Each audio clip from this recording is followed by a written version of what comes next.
अस्सलाम वालेकुम दोस्तों, मैं फ़िराज और आप देख रहे हैं मेरा यूट्यूब चैनल फ़िराज व्लॉग। तो आज इस वीडियो में जान लेते हैं सऊदी अरब की कुछ अहम और ख़ास खबरें। और जो फ़्लाइट के हवाले से बहुत लोग पूछ रहे हैं कब चलेगी, तो मैं आप लोगों को बताऊंगा इस वीडियो में।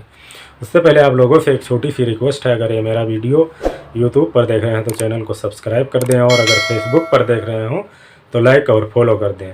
तो चलते हैं सीधा खबर की तरफ। एक खबर है कि सऊदी अरब में जितनी भी इंटरसिटी बसें चल रही थी, चाहे वो उम्रा वाली हों या किसी सम्मेलन में आने जाने के लिए हो, सेमिनार में, तो उन बसों को अब फुल सीट के साथ चलाया जाएगा। यानी जो पहले एक सीट छोड़ के पैसेंजर बैठते थे, अब वो फुल कैपेसिटी के साथ चलेंगी बसें। तो ये खबर है उर्दू न्यूज़ की। मैं आपके सामने इसका स्क्रीनशॉट लगा दूंगा। पढ़ने में वीडियो लंबी हो जाती है, तो आप लोग खुद उसको वीडियो पॉज करके देख सकते हैं कि क्या क्या उसमें बताया गया है। और इसमें बताया गया है वही शर्त है कि जिन लोगों को कोरोना वैक्सीन की दोनों डोज लगी होंगी उन लोगों को इसमें सुविधा मिलेगी। जाहिर सी बात है, बहुत पहले से ये न्यूज़ है कि जिन लोगों को कोरोना वैक्सीन की दोनों डोज लगी होंगी, कंप्लीट होगा, उन्हीं लोगों को सारी सुविधाएँ मिलेंगी। तो एक ये खबर थी, मैंने आप लोगों के साथ शेयर किया है। एक खबर यह है कि सऊदी अरब जिन देशों ने प्रतिबंध लगा रखा है, वहाँ से लोग वाया होकर आते हैं, तो जहाँ से वाया होकर आते हैं उस देश में कितने दिन रुकना चाहिए, ये जवाजात से पूछा गया है। इसका भी स्क्रीनशॉट मैं लगा दूंगा, आप लोग पॉज करके देख सकते हैं। इसको इसलिए पूछा गया होगा क्योंकि मेरा मानना है, क्योंकि जो ट्रैवल एजेंट हैं वो वहाँ से तो 14 दिन का पैकेज देते हैं, लेकिन जब दुबई आ जाते हैं या किसी और कंट्री आ जाते हैं तो वहाँ से 2 दिन 4 दिन बीतने के बाद सऊदी अरब भेज देते हैं।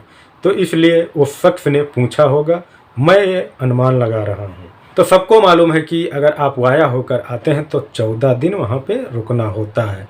यही चीज़ जवाजात ने बताया है। 14 दिन मतलब होता है जैसे कि आज अपने मुल्क से उस देश में पहुँच जाएंगे तो आज का दिन नहीं गिना जाएगा, चाहे सुबह पहुँचे या शाम में पहुँचें। उसके बाद कल से शुरू होगा, उसके बाद 14 दिन गुजरेंगे, उसके बाद 15वें दिन 16वें दिन आपका टिकट हो जाएगा, तो आप सऊदी अरब आ सकते हैं। जैसे एक भाई साहब ने मेरे वीडियो पे कमेंट किया है कि मेरा जो एग्जिट एंट्री है वो 30 नवंबर तक है। आपका ही नहीं, बहुत सारे लोगों का है। अगर सऊदी गवर्नमेंट दोबारा नहीं बढ़ाती है तो बहुत सारे लोगों का है, जो लोग छुट्टी गए हैं और छुट्टी उनका 3 महीना 2 महीना का लगा था और वो 4-5 महीना हो गए हैं, उसके बाद वो नहीं आ पाए हैं। यही पाबंदी की वजह से, जो फ़्लाइट पाबंदी लगी है, नहीं आ रही है डायरेक्ट, तो उन सब का है। तो आपने बहुत देर कर दी है। अगर आज ही निकल जाते हैं तो आप कहीं भी 14 दिन गुजार के और सऊदी अरब आ सकते हैं।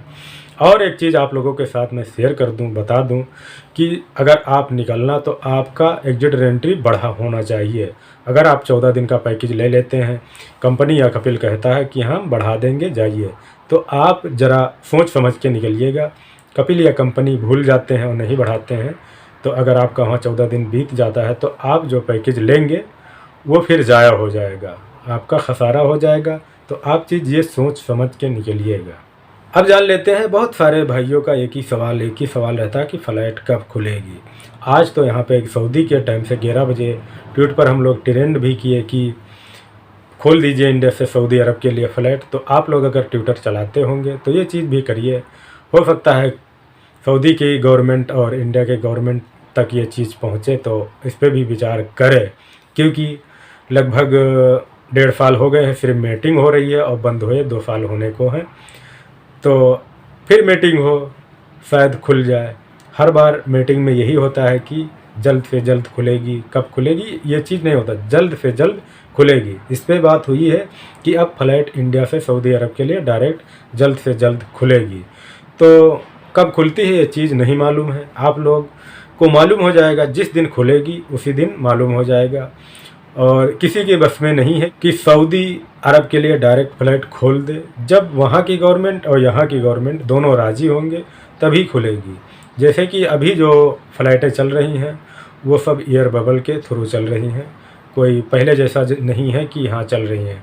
बहुत सारी फ़्लाइट जो हैं अभी रद्द भी हो रही हैं। जिन लोगों का इंडिया से डायरेक्ट टिकट है, जो लोग सऊदी अरब से कोरोना वैक्सीन की दोनों डोज लगवा कर चले गए हैं, तो उन लोगों का अगर टिकट होता है तो रद्द भी हो जा रहा है। क्योंकि मेरे एक चाहने वाले हैं जो पहचान के थे, वो गए थे, उनका टिकट भी हो गया था, फिर वो रद्द हो गई फ़्लाइट, तो उनका टिकट कैंसिल हो गया बहरहाल। लेकिन अब दूसरी फ़्लाइट का उन्होंने टिकट कराया है।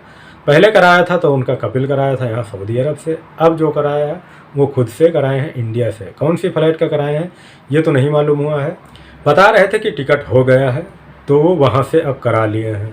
तो जिन लोगों का सऊदी अरब से उनका कपिल या कंपनी टिकट करा के देती है तो वो लोग ज़रा ध्यान दें, अगर फ़्लाइट रद्द हो जाती है तो वो लोग भी अपना टिकट हो सके तो अपने यहाँ से कराएं, वहाँ से सस्ता भी पड़ेगा। और यहाँ से अगर कपिल या कंपनी कराते हैं, सऊदी अरब से कराते हैं तो महंगा ही रहता है, चाहे आने का हो या जाने का हो। तो ये सारी जानकारियाँ थी, मैंने आप लोगों के साथ शेयर किया है। वीडियो देखने के लिए बहुत बहुत शुक्रिया।